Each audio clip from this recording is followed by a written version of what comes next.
So we had a feature branch and we merged the master branch into that. So that created unnecessary merge commits. So we don't want that. We want to change the history of our commits. We can use rebase here. So these are the previous logs that we had here. Now here if we use rebase master, this is successfully rebase master. So branches are still both the same, but now we see when we do log, we don't see them differently. For example, in the previous log, here we started, this was the commits of the master branch, and then this was the commit the feature branch, then this again, then master, and then this was the merge commit. So now it is a clean, straight commits in git log. These are all the masters, and then the feature commits above that, and the merge commits are removed. Here we have 9 commits, and here we have only 7 commits. So we will view them. So they are like this.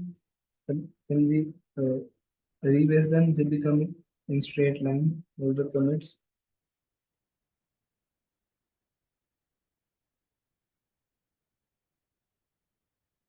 So rebasing puts them in straight line. So all the feature commits are now at the tip of the master branch.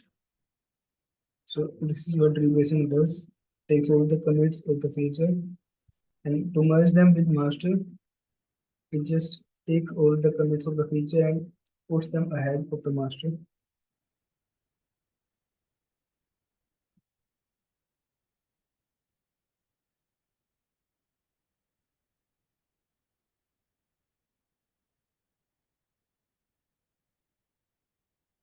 Now we can also see the difference between latest is feature branch and master branch. After we made a change, add images, add something in one of the files.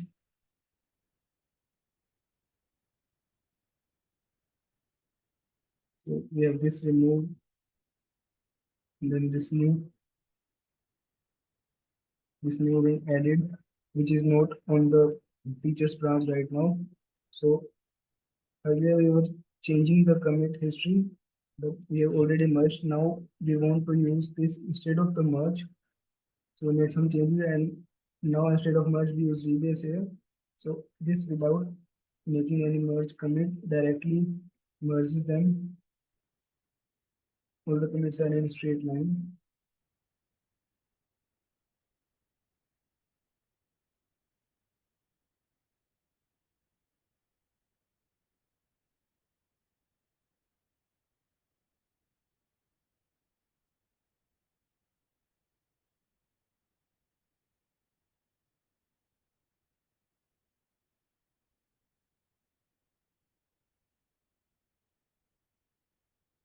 And now there are conflicts in rebase also, like there are merge conflicts. So similarly, if we go and make some changes in the file in both the feature and master branch, and then we go to this feature branch and we try to use rebase to merge master here. So we have this conflict.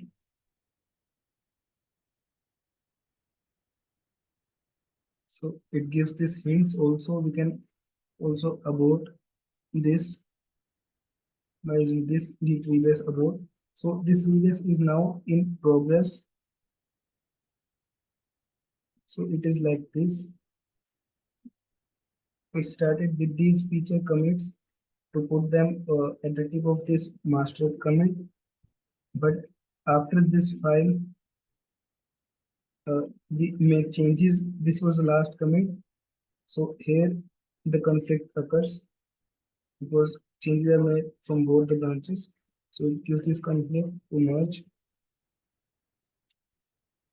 But we are already in the progress, so we can either abort or we can resolve these commits. Again, this opens in a code editor. So we can fix the conflicts, resolve the conflict, and then again we add that. Now we see again interactive reviews in progress.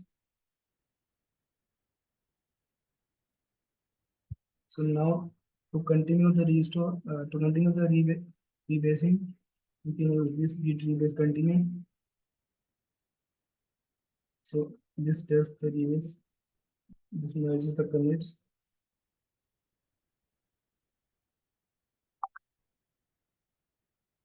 So we see the now the resolve, the conflict is resolved.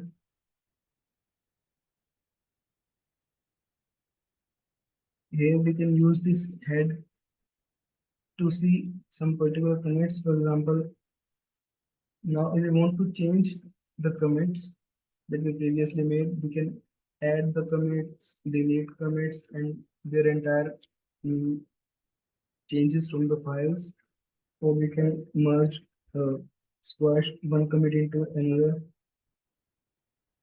So for that, first we have this command with rebase -I and then use head. For example, we want first four commits, last four commits. So we have this four. So we'll get these four commits open in the code editor.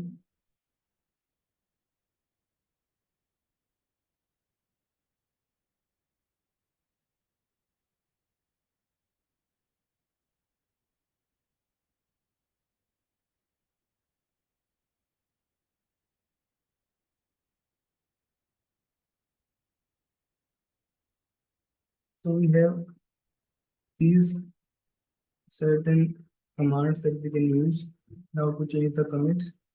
So if we open our code editor, this is the default, which is called pick. So this just puts that commit as it is. And then we have reword. We can edit the commit message.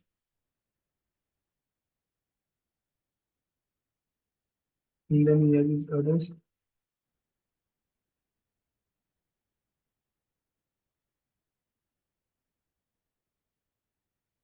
So first, when we run this, so this opens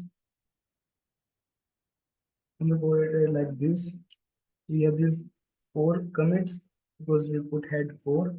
So this peak is by default written here.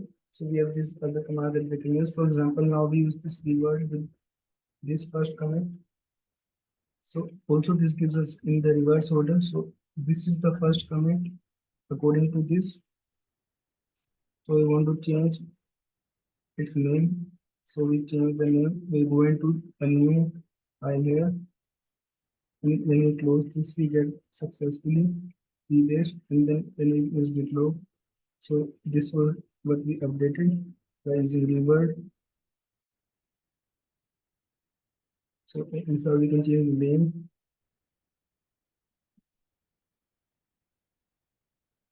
And now we have fix up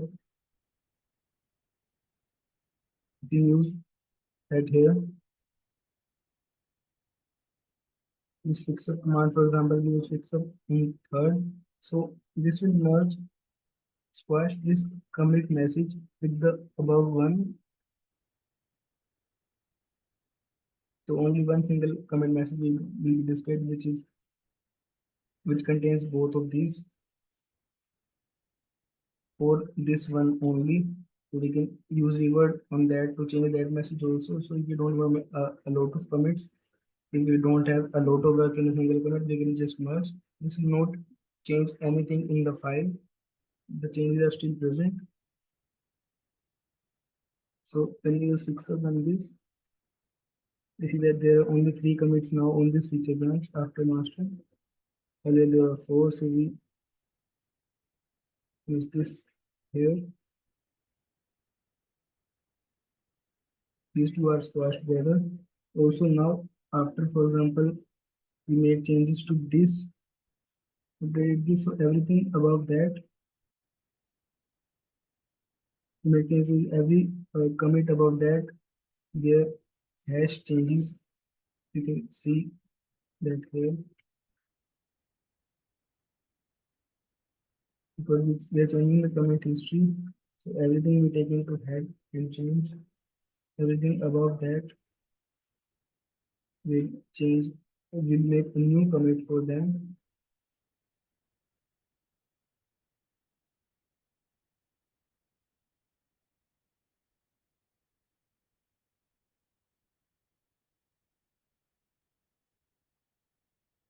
Maybe was fix up. Now we take head 7, so we'll display all of these.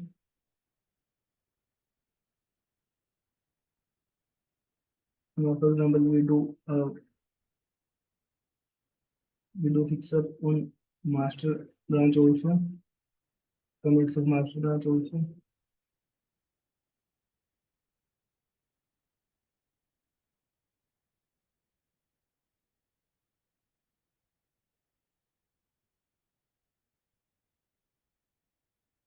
For example, here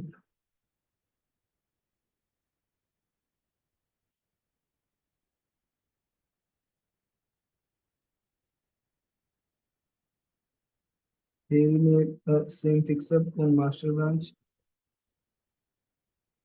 We changed this on master commit and merged it, squashed it with this using fix up add images.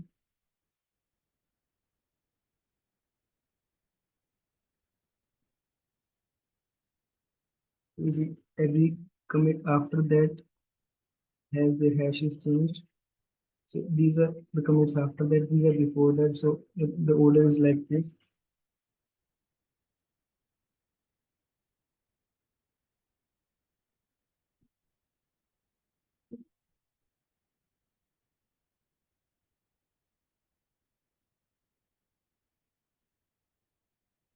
Now we can also delete a commit and the corresponding changes, whatever changes that commit made into the file will be deleted.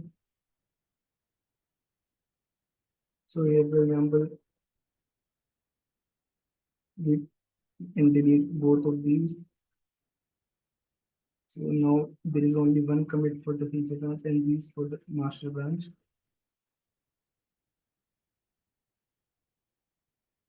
These were all the changes that we were doing on the feature branch. So when you switch back to the master branch, all the commits that were previously present on the master branch are still there. Here we did not have any feature branch commits, only masters. But here also we have all the files. So this is what we used fix up on to squash together, which are still present here. Now we have git tags.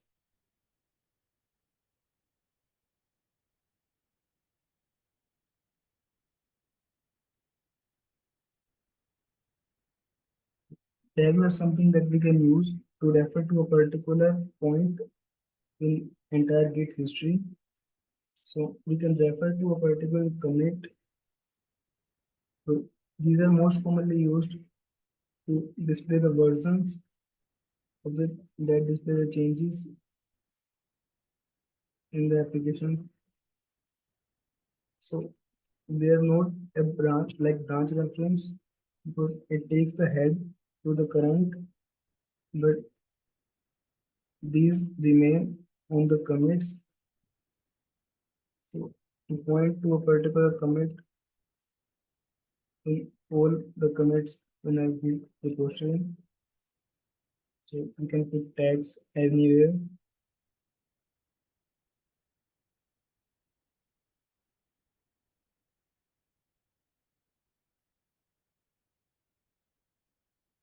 So for this, we have a repository here, React repository. We mount that from here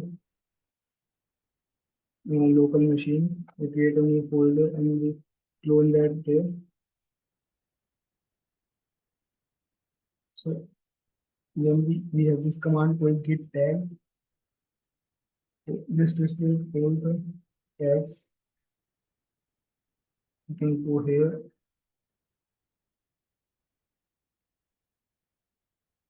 and see the tags from here also. This is a specific way of showing the tags. So this is called semantic versioning. So this displays all the changes that we make in, for example, upcoming commits So these this first number displays the major change that is very necessary. Then the second number displays the minor change, and this displays the patch change, patch release, major release, and minor release. So we start from here. There are some rules to display like tags like this. We can name tags anything, but these are very well used, standardized versions. So we start from 1.0.0. So this is initial release, and then if we release patch with very little changes, which are not very necessary. So with this one, and then we increment the further commits, and this is the first minor release. So this number is then again set to 0, and this is incremented. Similarly for major release like this. So we can use all the tags like here, and you can also view tag by using this hash L. So this implicit, but then we can use certain things inside the tag. For example, this B17 or anything after that with asterisk. We have these. For example, anything with beta in the tag with asterisk in front or back. So we have these.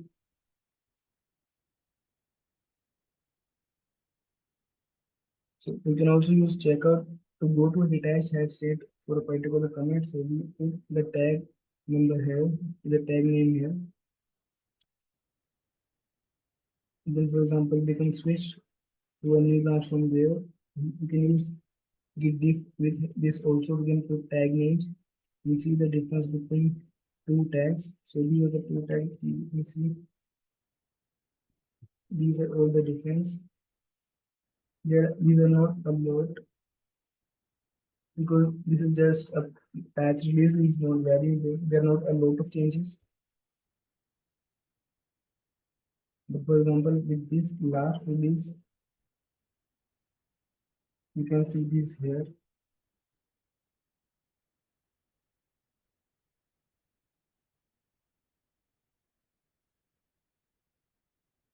So with last release of this minor, then we do a major release.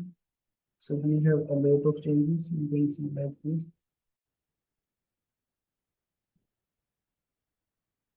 Now we have cloned this on our machine. We can change any files.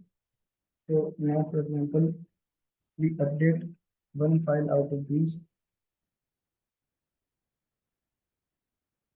which is the readme file. We make the commit. So now we can create a new tag here. So we can see the last tag here, B82.3.1. We create the next tag as B82.3.2 with the last commit that we have. So we can see the difference here.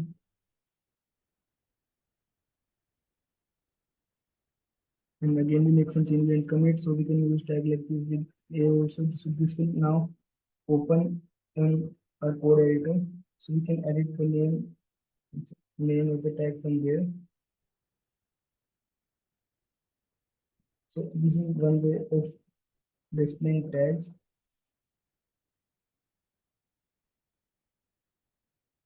This is called lightweight tags. This has no information other than the tag name. We have something called annotated tags. We can store extra metadata or a tagging message, date, etc. about the tag. Now we make a new tag here. We can also see the differences that we made in these two tags. This was the last. We make this a minor release like this. We see the changes that we made in the file. We can also information about a particular tag by using git show and putting the tag name. We have tagged name and date, the tag changes.